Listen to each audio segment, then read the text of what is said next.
Hi Leo, welcome to Higher Source Tarot for your Is It in the Cards Love Tarot reading for December 2023. This will be a love reading for all Leo, Sun, Moon, Rising, and Venus. We're going to jump right into the tarot. We'll have a couple of oracle cards in the mix, but first I want to welcome anyone who's new here and let you all know I post new readings on Friday, then again on Monday. Fridays are a general reading. Mondays are different every week, different style every week. I've also added in a few Wednesday bonus readings. So if you don't mind hitting the like button on this reading, it does something to the algorithm so that people will see this reading, but then it also will let YouTube know to show you when those Wednesday readings are available. What advice do you have for Leo, Sun, Moon, Rising, and Venus to attract the love of their lives into their lives, please? What does Leo need to know about love, please?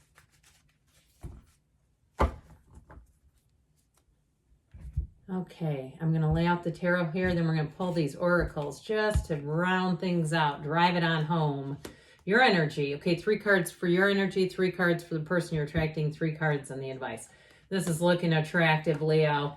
You are represented by the Wheel of Fortune, the Empress, and the Page of Cups. The person you're attracting, I like this too, is the Knight of Swords, Hierophant, 5 of Wands. The advice is Queen of Cups, the 4 of Cups, and the 10 of Cups.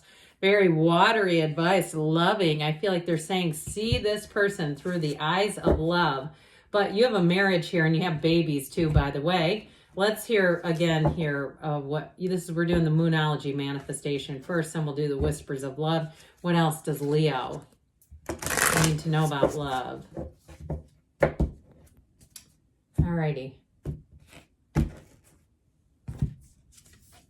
You've got first quarter moon in Taurus, release control. So let it go and let it flow. Let that love come into your lives. And if you are in a relationship that's had a bit of conflict, I do feel like they're telling you, it's like I said, seeing the person through the eyes of source. You have here the only thing that is real is love. Okay, seems a bit metaphysical, doesn't it? Shift your focus back to love. Because what you shift your attention to, where your attention goes, the energy grows, and you are love. That's what we're comprised of. So we have here Scorpio, Aquarius, Taurus, Leo is here. We have, let's see, anybody else? 3 major arcana, significant, lot of water though. We like this in a love reading. So you have fertility here twice, just by the way. So I mean, whatever that means to you, it's showing up in the cards. Now with the Empress energy, I feel like you exude this energy of love. So if you're single, you're going to have them lining up. And you may notice in the day-to-day, those simple exchanges that you have, whether it's through email at work or people that you run into at stores, strangers on the street. The interactions are positive, they're pleasant, they're loving. You might find people do nice things for you. Total strangers try to lend a hand. Maybe they give up their seat for you, or they hand you a coupon in the checkout line, or they just give you a compliment. God, that color looks fantastic on you. Or if you're at the gym, I've noticed your form is so good. You're just a beast, or whatever.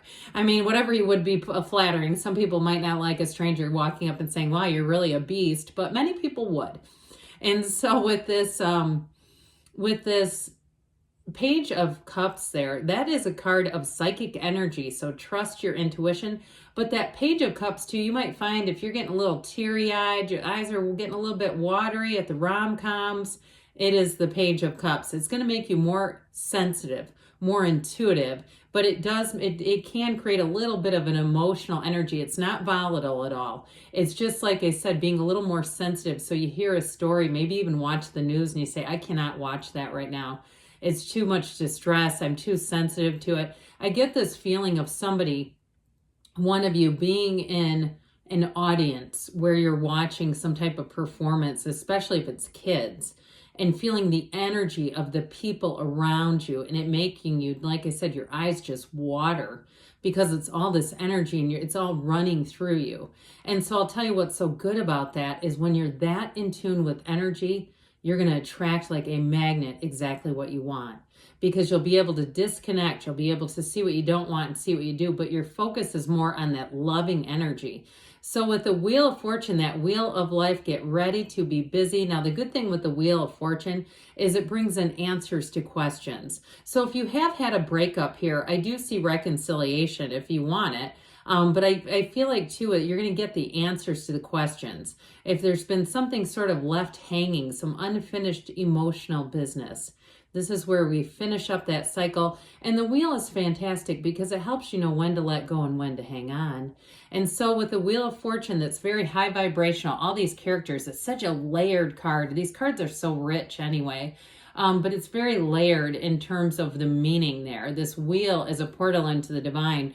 So meditate, quiet the mind. I see somebody sitting in what looks like almost like a rainforest cafe, not the chain place where it's thunder and lightning booming, not that. It feels like almost like a garden store where they have a little cafe, kind of sitting in there and just, what I get from you is wherever you're going, you are in this place of mindfulness. So you just capture the energy. And so put yourself in positive places is what I feel like they're urging you to do, because that energy it's like you're a conduit for the universe. So I definitely feel like you have somebody coming in here and they are solid. Now, I will say for new people first, new love interests, this Five of Wands and Knight of Swords around the Hierophant like this. The Hierophant holds up his hand and says, be still and know.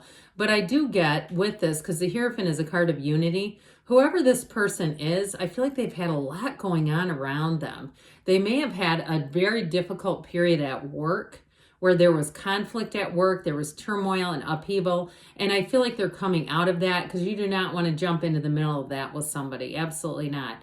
So if you meet this person and they say they don't seem like they want to talk about work a whole lot, they'll talk about it, but they don't get into great detail, and they kind of keep it close to the vest. I feel like it's because they're trying to just be neutral about it. They do, and I also feel like it's not even effort. They are neutral about it. I feel like they've had an experience, but they have a real ability to be unconditional about a lot of things, very easygoing type of energy, which I think you're going to really like. And this person too, they may be some kind of a supervisor or in a position with the Hierophant energy where they've had to make some difficult decisions. And it doesn't feel like it's in a love relationship. It feels like it's other areas of their life, whether they own rental properties and had to evict somebody, or it's a job and they've had to watch colleagues or possibly subordinates. I got it more like subordinates have to tell them they're losing their job. That's what I get. Something like that. But what I will tell you, especially with that Knight of Swords, this is somebody who lives by honesty, and they don't want to prolong something stressful. I do feel like they have sort of that, in a way, a compassion, like let's not draw this out kind of energy. We're just going to need to move through it. But I still feel like they have a compassionate heart about them. And that's where, even though they try to be unconditional or they have a tendency towards that, it still kind of hits them. So I want to tell you with this person, though, they are going to want to move forward rather quickly. And so that you might find that they, the first date, they're talking about trips in the future and maybe not directly saying, let's go to France together, but they're sort of alluding to it. And so I wouldn't be put off by that. I feel like it's just they know when they see somebody they click with, and they click with you. So with the Hierophant, we now have marriage in here, real love, devotion. And I feel like if they've been too busy for a relationship, they are getting into a place where they can see that they can have more balance to their lives. But yeah, I do feel like they've been through a challenging cycle in there. So with the Queen of Cups, the 10 of Cups, the 4 of Cups, I actually don't mind the 4 of Cups and the advice, because it's like not opening yourself up to something you know is not going to work. So if you have an ex who comes back around and you go, if nothing changes, nothing changes, I'm just not interested, then that's not the one, because you have somebody here with that Queen of Cups, especially with her there, and the 10 of Cups, that is real joy. So if you again, even if they contact you, if you don't feel that right away, that this brings my heart true joy, I feel like you got somebody else. And so with the Queen of Cups, though, whoever it is, and even if it is an ex, if you're looking to reconnect with them, with the Queen of Cups, there's a reason for that, because she brings in real love, she brings in trust, and she sure does bring a soft place to land. It's like this kind of a connection where there's a complete lack of judgment. So you can really say things. You can really be honest, even about thoughts. And, if you, I hear sick jokes. I mean, I don't think they're really like really crazy and sick, but if it's like those kinds of jokes that you wouldn't necessarily just tell anybody, I feel like this person gets it and they don't look into it. They don't read into things. And they're not, that's what I like about them. They don't read into things and go just crazy in their mind, making up motives and ideas. That is too difficult in a relationship to deal with somebody like that. So with the 10 of Cups, you've got an exhilarating love affair beginning. Yes, it is in the cards, by the way. But with the 10 of Cups, it's like arms wide open. You're ready to love. You're ready to jump in. And guess what? So are they. So let's hear now with from the angels here, the angel answers. Messages for Leo about love, please. What advice do you have for Leo about love? Guidance, please, for Leo about love. I heard you can't hurry love. Remember that? There's a song in a movie. Forgiveness, they say. So I mentioned if you have unfinished emotional business, I think you're going to get into a nice place here and be able to get whatever answers, because we drive ourselves nuts, right? Trying to understand the why of human behavior. Be assertive, they say. I feel like, too, with that Wheel of Fortune, if you see somebody that turns your head, you may just find you put yourself right out there. You have a golden opportunity, so it may be a chance encounter, too, in the near future. So if you get invitations, go for it. They give you a yes. I haven't seen this one in quite a while, because you make your own reality. You create your own reality. Good things are on the way for you, Leo. I love you, and I'll be back again soon.